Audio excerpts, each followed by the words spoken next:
On a donc monté les drivers sur la plaque de driver et on va pouvoir passer à l'assemblage du corps du boîtier en suivant les étapes du manuel. Donc on va commencer par installer l'alimentation 24 volts dans le fond du boîtier. Alors, il faut noter que quelle que soit la machine que vous avez, que ce soit une 1000, une 1000++ ou une 1800, vous avez à installer l'alimentation 24 volts dans le boîtier. La seule différence est que sur les 1800, vous avez une alimentation complémentaire qui est une 48 volts et qui s'installe à côté du boîtier pour alimenter les drivers directement. Vous trouverez l'explication du montage du boîtier 48 volts dans une autre vidéo si vous êtes possesseur d'une Horus 3X 1800. Donc je prépare, je déballe mon alimentation. Vous pouvez vérifier au passage sur l'alimentation 24 volts que vous êtes bien en position 220 volts. D'accord. Nous, a priori, on le contrôle chez nous, mais c'est toujours une bonne vérification à faire puisque ce sont des alimentations à découpage qui peuvent marcher à la fois sur la tension US 210 volts et sur les tensions européennes de 220 volts. Une fois que le contrôle est fait, on va prendre notre plaque de fond.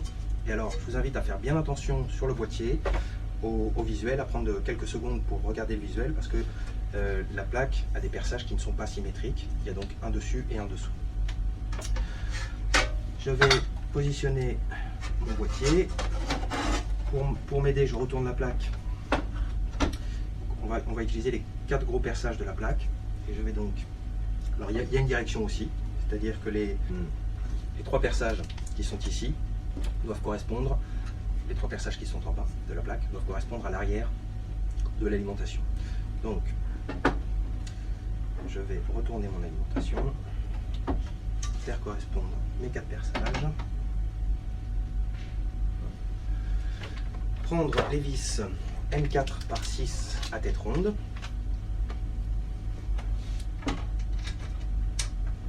et les visser à travers la plaque dans l'alimentation.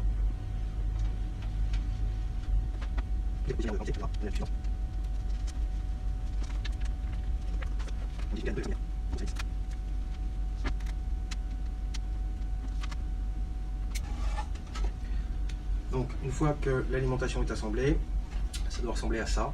Vous avez ici 3 petits perçages et sur le côté une rangée de 4 doubles perçages qui va servir plus tard à installer les relais statiques. On passe à la suite, suivant le manuel, et on va installer la première paroi du boîtier. Donc faites attention, le boîtier vous est livré avec 2 parois, 2 extrusions qui peuvent sembler identiques, mais l'une a un perçage qui est destiné à accéder à l'USB de la carte média et l'autre n'en a pas. Donc au plus proche de l'alimentation, on va installer l'extrusion qui n'a pas de perçage, d'accord, du côté de l'alimentation. Donc je la prépositionne et vous verrez qu'il y a 2 perçages sur le côté qui correspondent. On a besoin de 2 vis M3/10. Donc pour facilement installer la paroi gauche, on peut mettre le tout sur le champ, comme ceci. Insérer la vis M3/10 dans le perçage et venir installer l'écrou Milstop M3.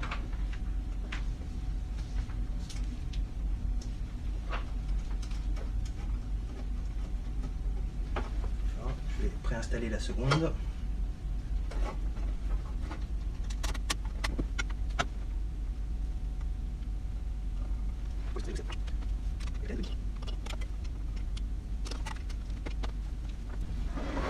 Une fois que l'extrusion est bien installée, on va pouvoir raccorder la plaque des drivers. Pour ça, on a besoin de 2 pieds imprimés en 3D, qui sont des cales, ainsi que de 2 vis M3/20 et 2 écrous. Donc on insère comme ceci la vis dans le pied, puis le pied dans le perçage de l'extrusion des 2 côtés.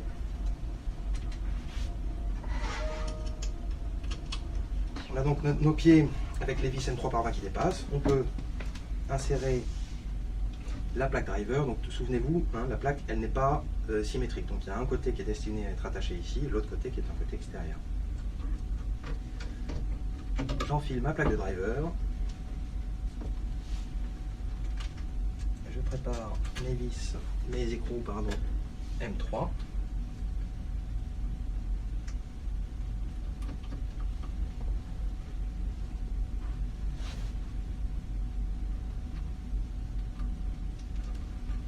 Et une fois que les écrous sont installés, je vais pouvoir relever mon boîtier pour pouvoir faire le serrage plus facilement.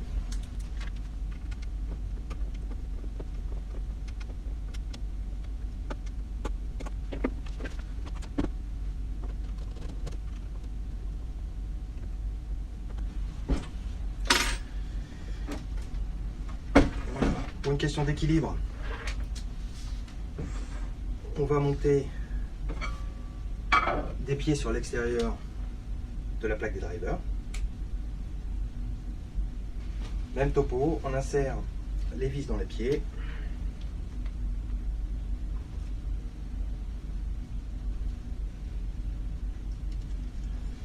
Et à la différence de la première installation des pieds, ici, la partie épaulée du pied ne va pas s'encastrer, venir en support de la plaque driver. Comme ceci.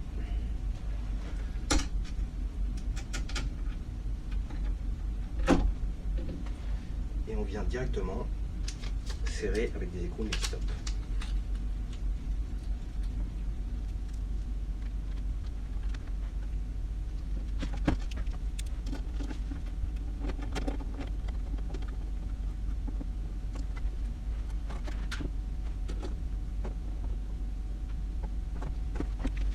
Il nous reste donc, après cette étape, à installer la partie extérieure du boîtier, donc l'extrusion extérieure. Pour ce faire, on va avoir besoin de vis M3 par 14, de rondelles en nylon et d'écrous M3.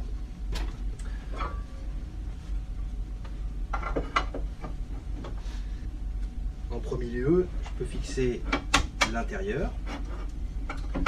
Pour ce faire, je vais utiliser des vis M3 par 10, quantité 2. Alors là, c'est plus facile à faire quand le boîtier est debout. Ceci.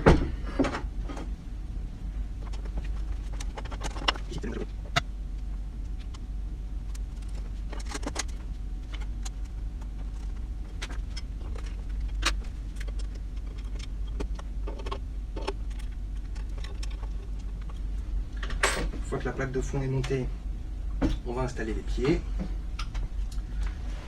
Les pieds, ce sont cette fois des vis M3 par 14 qu'on insère toujours dans les pieds des deux côtés. On va ensuite encastrer les pieds dans les perçages extérieurs du boîtier de l'extrusion, comme ceci. On utilise deux rondelles, donc ce sont des rondelles en nylon.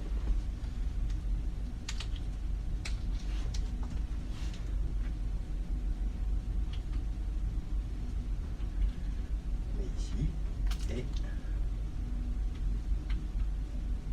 deux écrous M3 avec frein filet.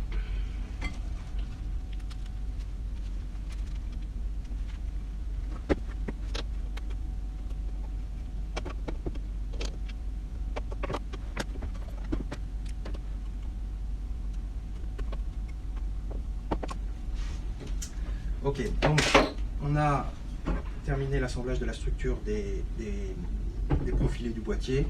Notez que on a sur l'extérieur du boîtier le perçage destiné à l'USB qui est à l'opposé des bornes d'alimentation du boîtier d'alimentation. Ça, c'est le bon positionnement pour votre électronique.